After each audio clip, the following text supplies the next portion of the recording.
everyone. Today I am going to deal with the topic neonatal jaundice.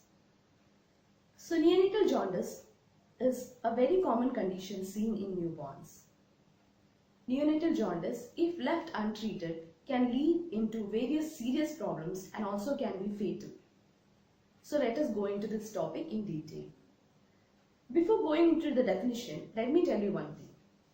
Jaundice is always a sign of an underlying problem.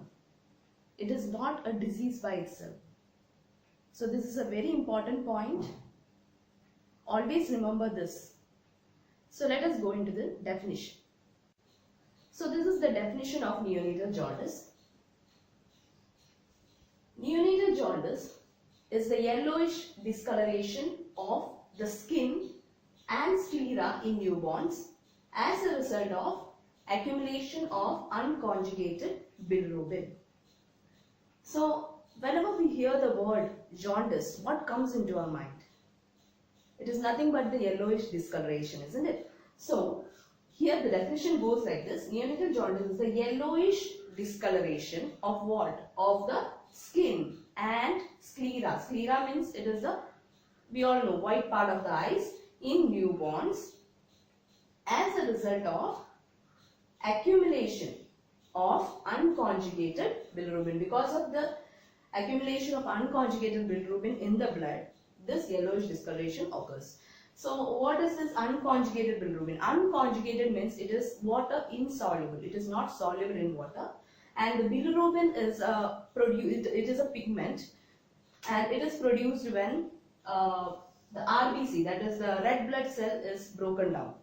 So when the red blood cell is broken down in our body, this pigment is formed, bilirubin pigment. So due to accumulation of this unconjugated bilirubin, the neonatal jaundice occurs. Normally in an adult, when the bilirubin level goes beyond 2 mg per dl, we call it as jaundice. But for a neonate, the bilirubin level can rise up to 5 mg per dl. This is because of the stress of birth and all. So it is actually normal to rise up to 5 mg per dl for a newborn.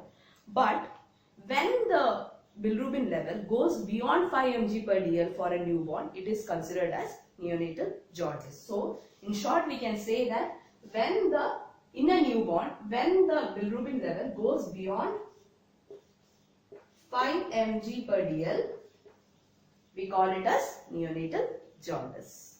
Next, we will go into the incidence of neonatal jaundice. In India, the overall incidence of neonatal jaundice cases is 54.6% to 77%. So this is the overall incidence. Overall means there are different types of neonatal jaundice, and altogether the incidence is, in India, it is 54.6 to 77%. Now next we will go into the classification of neonatal jaundice. So before going into the classification, there is a very important thing that we have to remember, that is bilirubin metabolism. How this bilirubin metabolism happens, that is very important. We have to know it before going to the classification. So what happens here, I have already told that bilirubin is formed when an RBC breaks, isn't it? So here in our body or in the newborn's body, when an RBC is broken down, okay, the hemoglobin is released. Hemoglobin is the pigment that gives red color to the RBC, isn't it? And it is the pigment that carries oxygen. So this hemoglobin is converted into heme and globin. Okay. Now this globin is further converted into amino acid. It is further converted into amino acid and it is utilized by the body. But whereas this heme is further metabolized to form unconjugated bilirubin. So what is this unconjugated bilirubin? I have already told in the definition that unconjugated bilirubin is, unconjugated means it is water insoluble. So as this is water insoluble, it cannot be excreted by the body. It cannot be like carried to the liver, it cannot be excreted by the body. So this unconjugated, what is water insoluble, has to be converted to water soluble form for the excretion. So for that purpose, this unconjugated bilirubin is carried to the liver. It is carried to the liver. Okay. For that purpose, it binds with albumin and it is carried to. Albumin is the one thing that carries this unconjugated bilirubin to the liver. So it binds with the albumin and it gets into the liver. Now here, this unconjugated bilirubin is converted into conjugated bilirubin. Okay, that is, conjugated bilirubin is water soluble. So this conversion is taken place by the help of an enzyme called uridine diphosphate,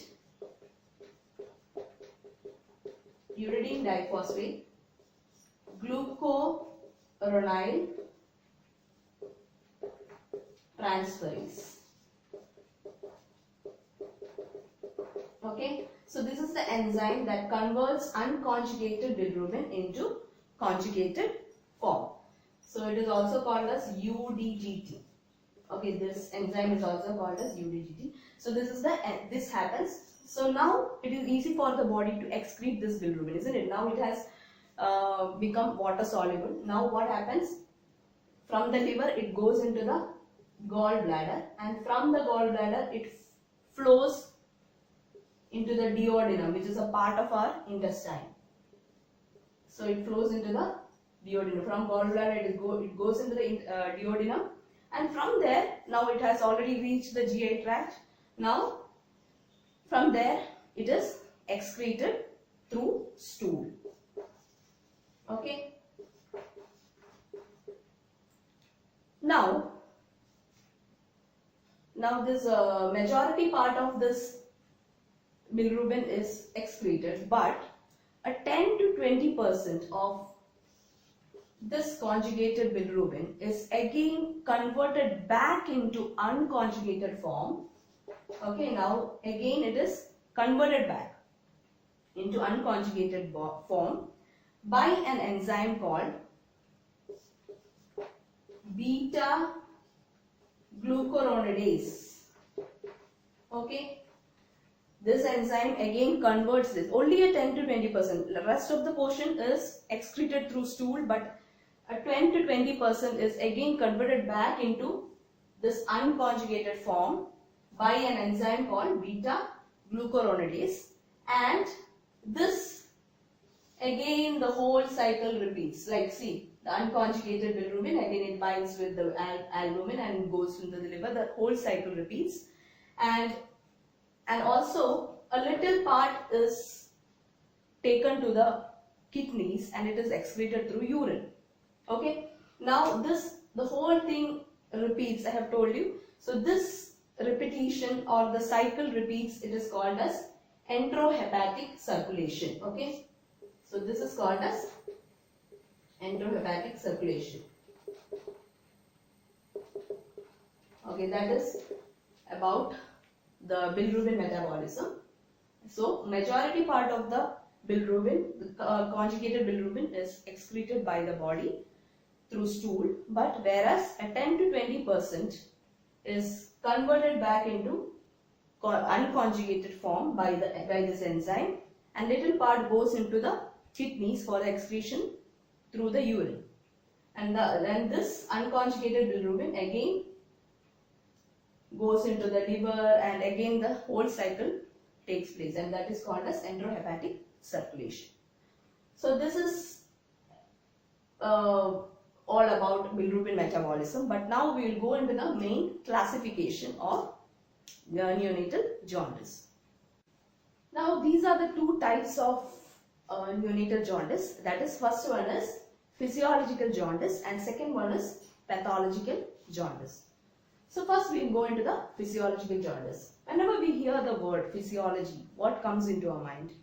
It is a study about the normal functions that happens in the human body, isn't it? So this is also like the same. That is, it happens normally in newborns. In all newborns it happens normally. So that is why it is called as physiological jaundice. Now when I explain the same, you will understand. Now see why this physiological jaundice happens. Now let me explain. Now I think you all know the lifespan of RBC in an adult is 120 days, isn't it? In an adult. But for a newborn, it is only 80 days. So the lifespan of RBC is only 80 days for a newborn. So it is the RBCs breaks down more frequently after the lifespan. It breaks down, isn't it? So after its life it breaks down. So as compared to an adult, for a newborn the RBC breaks down more frequently, and that is one of the reason for causing physiological jaundice. Okay, frequent hemolysis or breakdown of RBC. Okay, that happens in newborn. Now another one important factor is that we all have already told that, see here, there is an enzyme called UDGT which converts the unconjugated bilirubin into conjugated form. But in a newborn, the UDGT, that is the enzyme which converts unconjugated bilirubin into conjugated form, is less active or inactive. Okay, so what happens? UDGT is very essential for this conversion. So here, as the baby has frequent hemolysis, so much bilirubin is formed. Okay, if the UDGT was okay, then everything was okay. But here, what happens? So much bilirubin is formed, but this bilirubin cannot be converted into, this unconjugated bilirubin is not converted adequately into conjugated form. Why? Because UDGT is less active or it is inactive in newborns. Okay, so by that reason, due to all these reasons, what happens? The unconjugated bilirubin level rises in the newborns and physiological jaundice is formed. Now always remember one thing, that this UDGT will become active by 2 weeks of life. That means when the baby is 2 weeks of age, the UDGT will automatically become active. Okay, so then everything will be handled by this UDGT. So that is why we say that physiological jaundice disappears by 2 weeks of life for a term neonate. Okay, so these are the reasons why physiological jaundice is formed. So I hope you understood about physiological jaundice. Now we will go into the pathological jaundice. Now these are the causes of pathological jaundice.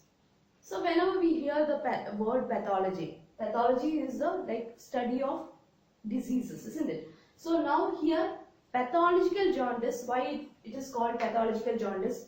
Because this jaundice is caused due to some diseases or some underlying problems. But whereas we have told that physiological jaundice, it is a normal thing that happens in the body, but this is due to some diseases. So now first cause of pathological jaundice is due to sepsis, the infection, sepsis, or due to UTI, urinary tract infection. So these are the type of infections that causes pathological jaundice. When the newborn has these, it can lead into pathological jaundice. Next one is ABO incompatibility. That means when the mother is having the blood type O and when the infant is having the blood type A or B, then it can lead into ABO incompatibility. That means when the mother is having this group, the both are incompatible. So what happens? In the infant, there will be a lot of hemolysis that is happening because of this incompatibility. And when there is a lot of hemolysis, what happens? Lot of bilirubin is formed and it leads to jaundice, isn't it? So that is what happens in ABO incompatibility. Next is RH incompatibility. That means when the mother is RH negative, okay, like A negative, O negative or anything, and if the infant is having the blood RH positive, so when the mother is negative and the baby is RH positive, then again here hemolysis happens because of this incompatibility. In the newborn, hemolysis happens, and when there is a lot of hemolysis, again lot of bilirubin is formed and it leads to jaundice. Next one is a condition called Crigler-Najjar syndrome. So what is this disease? It is an inherent disease. It is a hereditary disease. So this Crigler-Najjar syndrome is the deficiency or complete absence of the enzyme UDGT. That means lifelong the individual will be having deficiency in this enzyme. For a newborn, by 2 weeks of life, UDGT will be active, but for this case, the patient will be having a deficiency of this enzyme. So what happens? Throughout his life, he will be having this problem. So what happens when the UDGT is deficient? Then there will be the unconjugated bilirubin will remain as it is. It is not converted into conjugated form, and again what happens? Jaundice is formed. Now next one is G6PD deficiency. This is also an inherent disease. G6PD deficiency, both are inherent diseases. G6PD deficiency means G6PD is an enzyme, okay, which is needed for maintaining the maintenance of the lifespan of RBC. This G6PD is very essential for maintenance, okay. That means we have told that for a newborn 80 days is the lifespan. But if the G6PD, that is maintained by this G6PD. But if the G6PD is deficient, this RBC can die before 80 days, before its normal lifespan. So when G6PD is efficient, very essential for the maintaining or keeping the lifespan of this RBC. But when it is deficient, it can lead into frequent breakdown, more frequent breakdown of RBCs, and it will give rise to the formation of unconjugated bilirubin, and this will lead into jaundice. Okay, throughout the life, the patient, the baby will be having the G6PD deficiency. So that is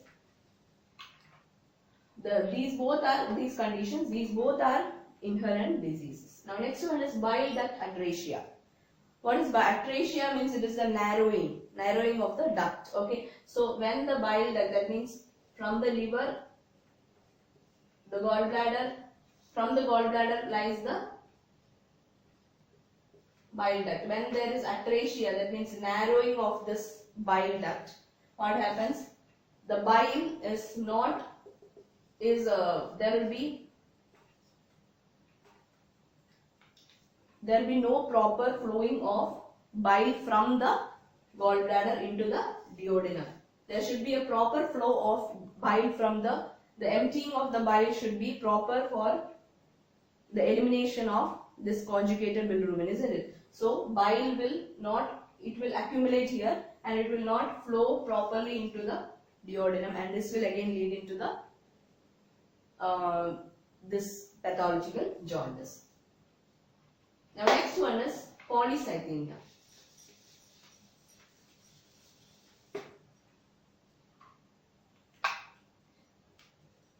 So polycythemia means it is the increased number of RBCs in the blood.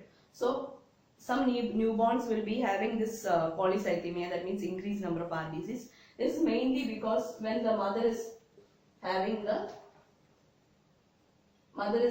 when the mother is DM, when the mother is having DM, diabetes mellitus. So when the mother is diabetic, the newborn can get this polycythemia, and due to polycythemia, lot of RBCs are there in the blood, and what happens? Lot of hemolysis happens as a result, and so much amount of bilirubin is formed, and then it leads to jaundice. Okay. The next cause is hypothyroidism.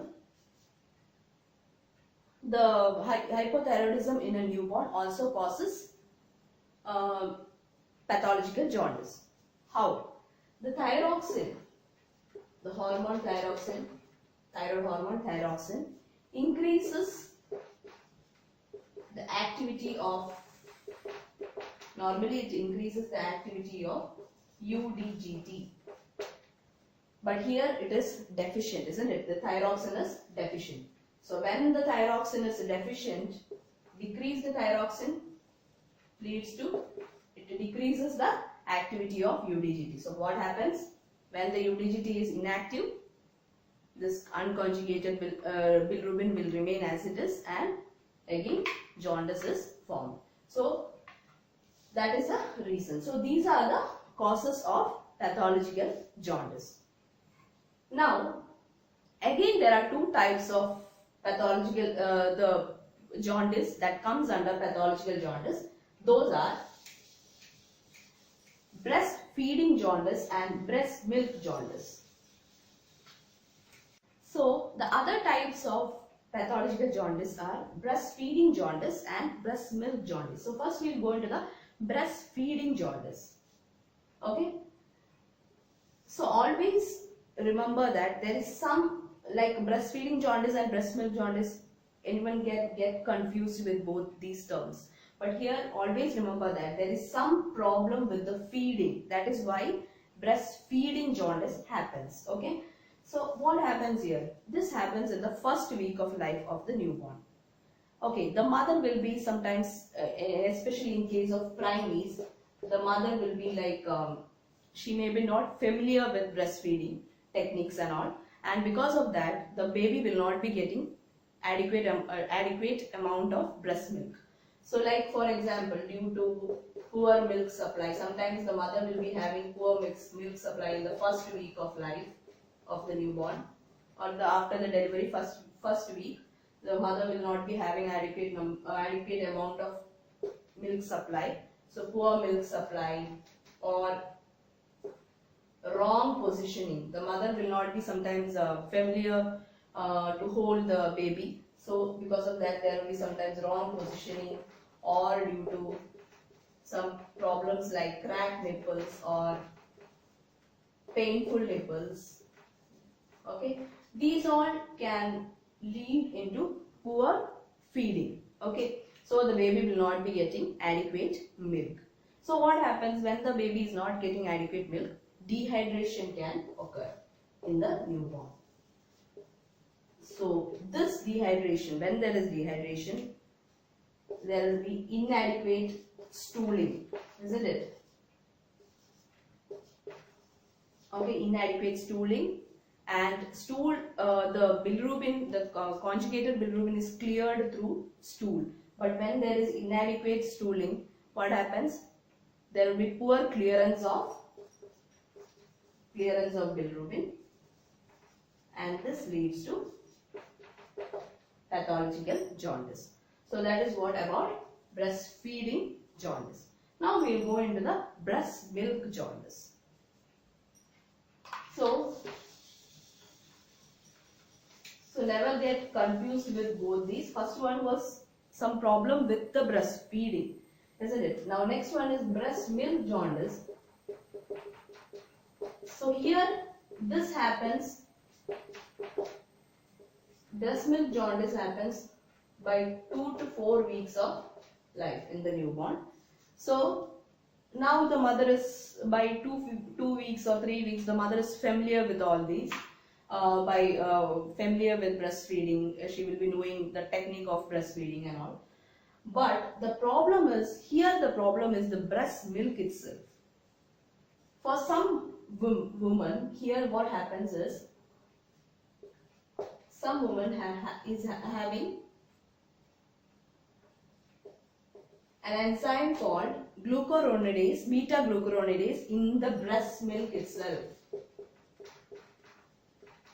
So what happens? Do you remember this enzyme? We have already talked about this enzyme in bilirubin metabolism. So what this enzyme does? It promotes enterohepatic circulation, isn't it? I have told you that the conjugated bilirubin is again converted back into unconjugated bilirubin by enzyme beta glucuronidase. So here, when this enzyme is present in the breast milk itself, what happens? A lot of unconjugated bilirubin is converted back into unconjugated form. So this leads to jaundice. Okay, so breast milk itself is a problem here. Because the benefits outweigh the demerits, we cannot stop the mother from giving breast milk. So, however, this breast milk itself is the cause for jaundice. Okay, here. So these are the causes of pathological jaundice. Now we will go into the difference between physiological jaundice and pathological jaundice. This is very, very important. Now, physiological jaundice, what happens? This first difference is that this appears after 24 hours of life. That means after the baby is 1 day old, this physiological jaundice happens. But whereas for pathological jaundice, this appears within 24 hours of life. That means the baby is not at all 1 day old. That is the time when this pathological jaundice appears. So that is the first difference. The next one is, for the physiological jaundice, the maximum intensity of this jaundice will be on 4th to 5th day for a term baby, whereas for a preterm baby it will be on the 7th day. 7th day it will be on the maximum intensity, but then after that it decreases. Okay, but for a pathological jaundice, the increase of bilirubin is at the rate of more than 5 mg per dl per day. That means today if it is 10 mg per dl, tomorrow it will be more than that, like 15 mg per dl, and after the next day it will be 20 mg per dl. In that rate it increases. Okay, for pathological jaundice. Now, for physiological jaundice, serum bilirubin level will reach less than 15 mg per dl, maximum up to that. That means either it can be till 14 mg per dl or till 15 mg per dl. That is the maximum intensity that it will reach by 4th to 5th day for a term baby and 7th day for preterm baby. But here the maximum the maximum level it can reach is more than 15 mg per dl. That means it can go beyond 15 mg per dl for a pathological jaundice. Okay. Now here in physiological jaundice, this type of jaundice disappears by 14 days of life. That means by 2 weeks of life, this physiological jaundice will disappear. I have already told that, isn't it? The UDGT will be active by 2 weeks of life, isn't it? So now here by 14 days of life, the UDGT will be active and everything will be solved by this UDGT, and hence this jaundice will disappear. But here it is not like that. It is due to some underlying diseases, isn't it? So here the jaundice will persist even after 14 days of life. Okay. For physiological jaundice, actually there is no treatment required. It will disappear by 14 days of life. But here treatment is required. Here we can give phototherapy and all, but then also if we are not giving treatment also, it will disappear by 14 days of life. But here treatment is required for pathological jaundice. So that is the difference between, these are the differences between physiological jaundice and pathological jaundice. Now next we will go into the signs and symptoms of neonatal jaundice. So now we all know that the first sign is yellowish discoloration of the skin. So this yellowish discoloration, this progresses in a cephalocaudal direction. That means from the head to feet. Okay. So for the babies, it progresses in a cephalocaudal direction. That means the first day the baby will be having the yellowish discoloration on the face only. The next day it will progress to the chest and abdomen. As the bilirubin level increases, it progresses to the chest and abdomen, then it goes into the feet and palms, soles and palms. So this is the direction of progression of the yellowish discoloration, okay, in a baby with jaundice. Even one more thing is that for a baby with a darker skin tone, it is very difficult to see or observe this kind of changes, that this yellowish discoloration. So it will be, this yellowish discoloration is more obvious in some areas of this babies, like in the sclera and inside of the mouth, in the palms and soles. So these are the areas where the yellowish discoloration is more obvious in babies with darker skin tone. It is little difficult to spot this yellowish discoloration in their skin because of the darker tone. Okay, so that is about the first sign. The other symptoms are increased sleepiness, and then the next one is feeding difficulty. Baby will not take feed properly. Then dark yellow urine. Urine will be having this dark color, and even the stool will be pale. So these are the signs and symptoms of neonatal jaundice. Now we will go into the complications of neonatal jaundice. So the first main complication of neonatal jaundice is kernicterus, which is very important. This kernicterus is also called as bilirubin encephalopathy. This happens when this jaundice affects the brain of the newborn. So here see, very high levels of bilirubin in blood can cross the blood-brain barrier. So when the bilirubin level goes very high, that means about 20 mg per dl and all, what happens, it crosses the bilirubin crosses the blood-brain barrier, and it can damage the brain and the spinal cord. Okay. So in that cases, the initial symptoms, the baby develops some symptoms called, like the initial symptoms that happens is poor feeding. The baby will not be taking adequate feed. Then irritability. The baby will be always irritable. He will be having high pitched cry, and there will be lethargy for the baby, and also the baby can develop apnea. And on the progression of this disease, this complication, the baby can get other symptoms like seizures. Okay. Then also even muscle spasm can occur, the contraction of the muscles, and this leads to the arching of back and neck of the baby. That means the baby will arch its back, like arching of the back and neck happens. This is the normal baby, but when the baby develops these symptoms, the muscle spasm, it will arch its back and the neck. Okay. So here the treatment needed is exchange transfusion. We'll go in detail about this treatment later. So that is about the complication kernicterus. And if again, as all these symptoms happens, again we are not treating the baby, then what happens, it can lead into permanent damages. Okay, permanent brain damages. If we are not giving treatment still, then it can go into permanent damages like cerebral palsy, okay, learning disabilities, okay, then hearing problems,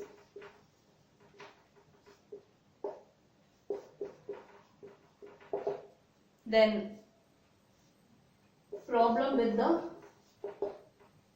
movement of the eyes,